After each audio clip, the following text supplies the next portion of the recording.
सीतापुर गांव में रहती थी एक चुड़ैल, लेकिन इस बात से गांव के लोग अनजान थे। जब तक पूरे गांव की एक एक औरत के गहने मेरे पास नहीं आ जाते, मैं इस गांव को छोड़कर नहीं जाऊंगी, चाहे इसके लिए मुझे लोगों को गायब ही क्यों ना करना पड़े। दूसरी तरफ गांव की औरतें बात कर रही थी। अरे सुन रही हो, ये देखो, मैंने कल ही नया हार बनवाया है सोने का, कैसा लग रहा है? बहुत ही अच्छा। अच्छा है ना, पहले तुम पहनो, फिर शादी में अपनी होने वाली बहू को दे देना। और क्या, सोने चांदी का यही तो फायदा है, जितना पुराना उतना महंगा। लेकिन एक एक पैसा बचाकर ये लेना सच में बहुत मुश्किल हो रहा था मेरे लिए। तभी वहां पहली का पति आ जाता है। गांव में एक औरत के घर के सोने के सारे गहने चोरी हो गए। लोग बातें बना रहे कि गांव में कोई चोर घुस आया है जो घर की कोई चीज को हाथ नहीं लगाता, पर सिर्फ सोने के गहनों को ही चुराता है। अब तुम ना अपने ये गहने संभाल कर रखना। हे भगवान, ये क्या बोल रहे हैं? ये तो वही बात हो गई कि गांव बसाने ही और लुटेरे पहले आ गए। दूसरी तरफ गांव के ही एक घर में रंजना रहती थी। उसके पति का गांव में चाउमीन का ठेला था। एक दिन उसके घर में एक औरत आती है। अरे रंजना, तू गांव में नहीं है तो सोचा तुम्हें बता दूं। गांव में बात चल रही है कि गांव में एक चोर घुस आया है जो घरों के सोने के गहने चुरा लेता है। अरे मैं तो सिर्फ ये कान की छोटी सी बाली ही सोने की पहनती हूँ, बाकी गहने तो मैंने गांव के बैंक में लाकर रखे हैं। ये क्या होता है? ना बाबा ना, हमारे गांव की औरतें तो गहने अपने पास ही रखती है। जब कहीं जाना हो तो बस अलमारी से गहने निकालो और पहन लो। दूसरी तरफ एक औरत हाथ में टोटके वाली छोटी सी गुड़िया लेकर घर में चली आती है। अरे कोई है? घर की औरत है क्या? क्या है ये गुड़िया? ये कोई ऐसी वैसी गुड़िया नहीं है, ये जादुई गुड़िया है। इसको घर की अलमारी में रखना। अगर तुम्हारे घर पर किसी की बुरी नजर होगी तो रात भर में ये पतली सी गुड़िया मोटी हो जाएगी। मैं कल आकर ये गुड़िया ले जाऊंगी और तुम्हारे घर की सारी बुरी नजर छूट जाएगी, समझी? अरे वाह, ये तो बहुत कमाल की गुड़िया है, दे दो। कितने की है एक? अरे नहीं नहीं नहीं, ये फ्री की है। मेरा काम इस पूरे गांव को बुरी नजर से दूर रखने का है। हाँ। भली औरत उसके हाथ से वो गुड़िया लेकर अलमारी में रख देती है। लेकिन अगली सुबह जब वो उस गुड़िया को देखती है तो पतली सी गुड़िया मोटी हो चुकी होती है। हे भगवान, ये क्या?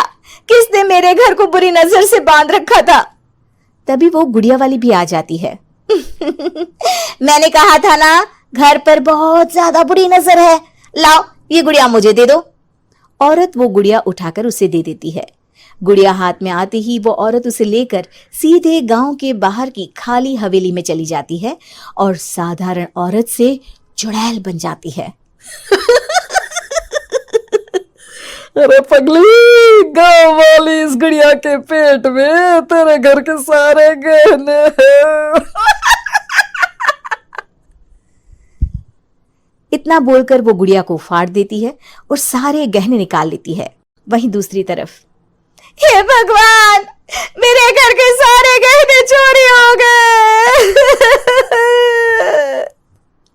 उस औरत के घर के आसपास लोगों का जमावड़ा हो जाता है और लोग बातें करने लगते हैं।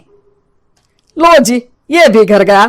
पता नहीं कौन चोर है जो इतनी होशियारी से गहने चुरा लेता है। कुछ समझ में नहीं आ रहा कि कौन है। लोग तो घर से कहीं जाते भी नहीं है, न ताला लगे न घर खाली हो, फिर भी रातों रात गहने चोरी हो जाते हैं। अरे हम तो कहते हैं लोगों को बारी बारी चौकीदारी करनी चाहिए, चोर को तो पूरे गांव वाले मिलकर पकड़ ही लेंगे। लोग बारी बारी घरों की चौकीदारी भी करते हैं, लेकिन चोरी होने का सिलसिला रुकता ही नहीं। फिर एक दिन रंजना के पड़ोस से भी रोने की आवाज आती है। अरे आज ही घर की बुरी नजर उतरी और आज ही सारे गहने भी चोरी हो गए। कैसी बुरी नजर? क्या हुआ था? तभी वहां उस औरत का पति भी आ जाता है जिसके घर में गहनों की चोरी हुई थी। हाँ, मेरी बीवी ने भी किसी गुड़िया को घर में बुरी नजर उतारने के लिए रखा था, लेकिन अगले दिन गहने चोरी हो गए। अब रंजना को कुछ कुछ बात समझ में आ जाती है। वो गांव वालों से कहती है, देखिए अब आप लोग चिंता ना करें, जल्द ही चोर पकड़ा जाएगा। उस नजर उतारने वाली गुड़िया को आज मेरे घर कोई भेज देना। फिर क्या था, चुड़ैल को लोग रंजना के घर भेजते हैं। पहली बार देखा है कोई खुद लुटने को तैयार बैठा है। तो तू है जिसे घर की बुरी नजर उतारनी है? ये ले गुड़िया, ये सुबह तक मोटी हो गई तो समझो तुमको और तुम्हारे घर वालों को नजर लगी है। हाँ हाँ, मैंने काफी सुना है। तुम ये गुड़िया मेरे घर छोड़ देना। अरे क्यों नहीं, कल सुबह आऊंगी जब गुड़िया तुम्हारे घर की सारी बुरी नजर लेकर मोटी हो जाएगी, ठीक है? अब क्या था, रात को रंजना ने पूरी नजर गुड़िया पर रखी। वो अपने पति और गांव के कुछ लोगों को घर की खिड़की से घर के अंदर नजर रखने को कह देती है, और फिर जो नजारा सब देखते हैं वो हैरान करने वाला होता है। गुड़िया धीरे से अलमारी खोलकर बाहर आती है। अलमारी के सारे गहने लेकर घर में जहां जहां गहने होते हैं वो लेकर अपने मुंह से खा जाती है। वो जितने गहने खाती उतनी ही मोटी हो जाती और फिर अलमारी में बंद हो जाती है। गांव वाले डर के मारे वहीं बेहोश हो जाते हैं। लेकिन सुबह जब वो औरत गुड़िया लेने आती है, रंजना उसका सामना करती है। ये देखो, गुड़िया कितनी मोटी हो गई है, लगता है मेरे घर में बहुत लोगों की नजर लगी है।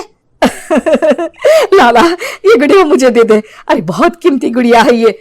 तेरे घर की सारी बुरी नजर मैं गांव के बाहर वाली हवेली में फेंक आती हूँ। शाम को फिर लोगों के घर इसे लेकर जाना है ना, इसमें तो मेरी जान बसती है, जान। रंजना गुड़िया को चुड़ैल की तरफ बढ़ा देती है, लेकिन फिर वापस ले लेती है और गुड़िया के हाथ मोड़ देती है। जैसे ही गुड़िया के हाथ मोड़ती है, चुड़ैल का हाथ भी मुड़ जाता है। अच्छा, तो ये वो गुड़िया है जिसमें तुम्हारी जान बसती है। अब सुन चुड़ैल, तेरी सारी हकीकत सबके सामने आ गई है। या तो गांव वालों के गहने लौटा दे, नहीं तो मैं इस गुड़िया की गर्दन मोड़ दूंगी। चुड़ैल डर जाती है। अरे नहीं नहीं, मेरी गुड़िया दे दो, मैं सबके गहने वापस कर दूंगी। ठीक है, अब भी जा और सबके सारे गहने वापस कर। चल निकल यहां से। चुड़ैल सबके गहने लौटाकर रंजना के पास आती है। ला दे मेरी गुड़िया रंजना, इसके अंदर के गहने निकाल ले, लेकिन गुड़िया वापस दे दे। लेकिन रंजना जानती थी कि जैसे ही गुड़िया चुड़ैल को देगी उसकी शक्ति वापस आ जाएगी। चुड़ैल, तू तो चुड़ैल ही रहेगी, ये मैं जानती हूँ। अरे नहीं नहीं नहीं, मैं गांव छोड़कर चली जाऊंगी, किसी को परेशान नहीं करूंगी, वादा करती हूँ मैं। लेकिन रंजना उसकी एक बात नहीं सुनती और गुड़िया का सर उसके शरीर से अलग कर देती है। चुड़ैल सर अलग होते ही गायब हो जाती है। गांव वाले रंजना के साहस और बुद्धि की खूब प्रशंसा करते हैं।